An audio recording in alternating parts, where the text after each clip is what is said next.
तर नमस्कार मित्रांनो, आपलं सर्वांचं हार्दिक स्वागत. आपण पाहतात परशांत संघ युट्यूब चॅनल.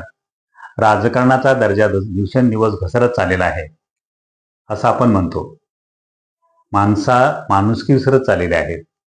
माणसाने माणसाशी माणसाप्रमाणे वागावं असं आपण नेहमी बोलत असतो. परंतु राजकारणामध्ये जी काही लोक आहेत त्यांची असंवेदनशीलता वाढत चाललेली आहे. त्यांच्या संवेदना हरवून बसल्या आहेत की काय? माणुसकी नावाची चीज यांना असणारच नाही की काय, असा खरा प्रश्न पडलेला आहे. झालंय काय, तर उभाटा गटाचे संजय राऊत हे एका गंभीर आजाराने ग्रस्त आहेत आणि त्यांनी ट्विट करून सांगितलं की मी 2-3 महिने सार्वजनिक जीवनापासून दूर राहतो आहे.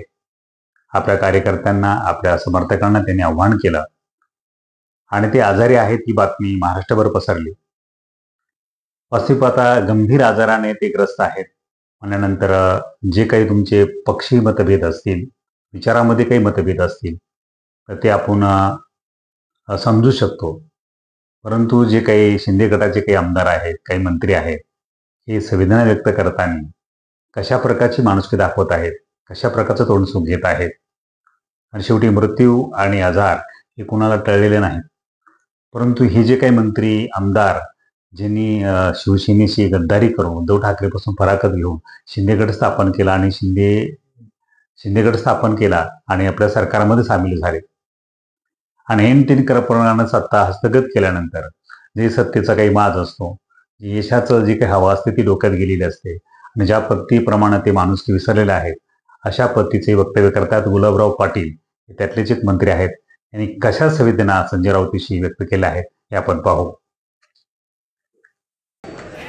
कधी तुमचा जीव चालला जाईल सांगता येत नाही, कधी माझा जाईल सांगता येत नाही. बघा ना, माझं संजय राऊत ऍडमिट आहे, काय सांगा तुला.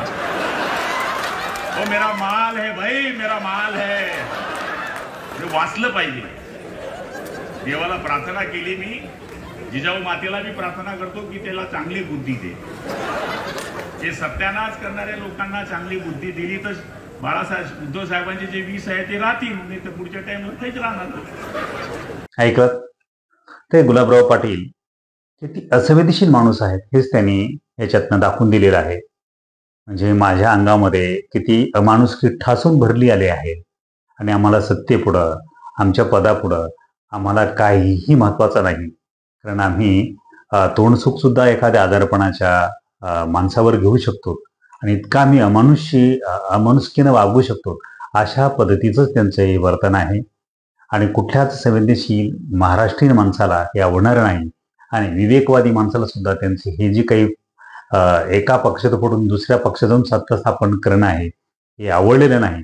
परंतु एखाद्या आजारी माणसासुद्धा अशा पद्धतीचं तोंडसुख घेणं म्हणजे कुठल्या तरी एक अहमपणा आलेला असतो, त्या अहमपणातूनच येतं आणि अहमपणा सुद्धा जनता उतरू शकते. हे गुलाबराव पाटील यांनी भान ठेवणं गरजेचं आहे. धन्यवाद.